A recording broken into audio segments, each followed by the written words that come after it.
जब आपने यीशु को ग्रहण किया, अपने पापों से पश्चाताप किया, आपने तौबा किया, बपतिस्मा लिया, आपकी आत्मा का उद्धार हो गया। पौलुस ने बाइबल में बोला अपने उद्धार के काम को पूरा करते जाओ। जब मैंने तौबा करके बपतिस्मा ले लिया तो इसके बाद कौन सा उद्धार रहेगा जो मुझे करना है? लेकिन पौलुस तो कहता है अपने उद्धार के काम को पूरा करते जाओ। सुनिए, जब आपने प्रभु को ग्रहण किया, बपतिस्मा लिया, आपकी आत्मा का उद्धार हो गया। शरीर के बारे में पौलुस कहता है मैं इसको मारता पीटता हूं ताकि वश में करूं। थप्पड़ मारने वाली बात नहीं है, कंट्रोल करता था। पौलुस कहता है मैं अपने शरीर को मारता पीटता हूं ताकि इसको वश में करूं। शरीर भी कंट्रोल में आ गया, आत्मा तो पहले उद्धार पा गई है, रह गया मन। हिंदी की बाइबल में लिखा मन सब वस्तुओं से अधिक धोखेबाज है, मन के चलाए नहीं चलना। बाइबल में लिखा है मन सब वस्तुओं से धोखेबाज है, मन के चलाए नहीं चलना। मन के साथ समस्या क्या है?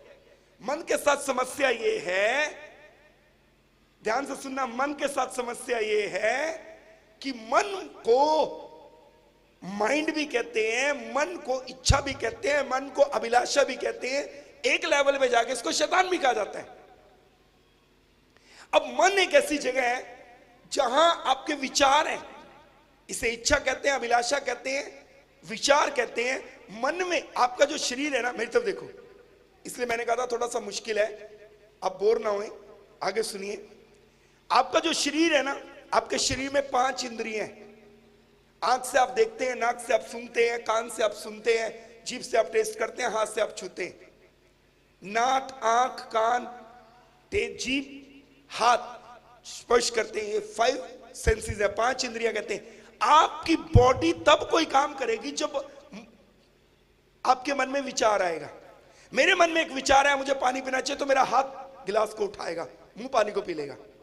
मेरे मन में विचार है मुझे गीत सुनना चाहिए, तो मेरा हाथ मोबाइल को उठाएगा, हेडफोन उठाएगा, कान में लगा, कान ने गीत सुनना शुरू कर दिया। मेरे मन में विचार है मुझे प्रभु के दास की मीटिंग सुननी चाहिए, तो मेरी आंखें, मेरी इंद्री काम करेगी, आंख खुल जाएगी और मैं वीडियो देखने लगूंगा। आपका शरीर सीधा काम नहीं कर सकता, मन इसको कहेगा तो ये करेगा। आपका शरीर आत्मा का सीधा कहना नहीं मान सकता, आत्मा को मन को बोलना है, मन में विचार आएगा, तब विचार शरीर को बोलेगा और शरीर काम करेगा।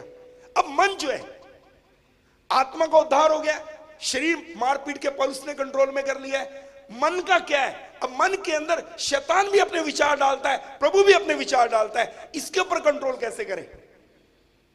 ये युद्ध भूमि है, इसलिए इसको बैटलफील्ड कहते हैं। क्यों मन को युद्ध भूमि कहते हैं? इस जगह पर शैतान भी अपने विचार लेकर आया और प्रभु भी अपने विचार लेकर आया, इसलिए युद्ध भूमि है। अब ध्यान से सुनना, हारी हुई मानसिकता के ऊपर जय कैसे पाए?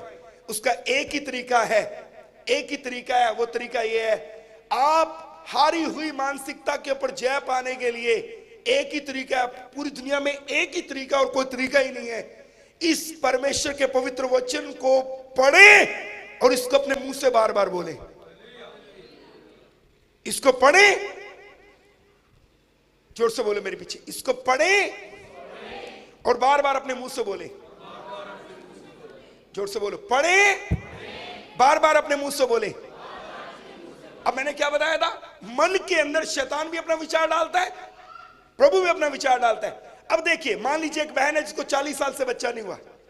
अब शैतान उसके मन में विचार डाल रहा है तो कभी बच्चे की मां नहीं बनेगी। अगर उसको बाइबल का वचन पता होगा तो फिर ये कह सकती है सारा 90 साल में बन सकती है, मैं भी मां बन सकती हूं। बोलिए हालेलुया। विचार किधर आया? शैतान का मन में। और उत्तर भी कहां दिया गया? जोर से बोलिए हालेलुया। शैतान मन में विचार डालेगा, तुम कभी चंगे नहीं हो सकते, इस बीमारी से तो 10 लोग मरे हैं तुम्हारे गांव में। सेम टाइम जब विचार मन में आया, ये युद्ध भूमि है, यही है युद्ध भूमि है, हराता है शैतान। आपके मन में तुरंत बाइबल का वचन आना चाहिए, यीशु के कोड़े खाने से मैं चंगा हो गया हूं, यीशु के कोड़े खाने से मैं चंगा हो गया हूं।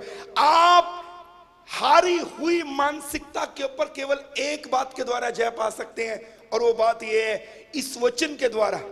अच्छा मुझे बताइए, इफिसियों की किताब में जहां लिखा है परमेश्वर के सारे हथियार धारण कर लो, ताकि तुम शैतान का सामना कर सको। टोप सर को बचाने के लिए, पैरों में जुत्ती पैरों को ठीक करने के लिए, झिलम छाती को बचाने के लिए, ढाल आक्रमण रोकेगी, सत्य से कमर कस ली है। वहां लिखा है परमेश्वर का वचन,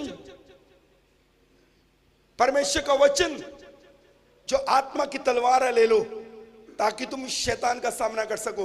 वार करने के लिए सिर्फ एक है वचन। मैं आज की रात आपसे शेयर करना चाहता हूं, आप प्रेयर में बैठकर शैतान को नहीं हरा सकते।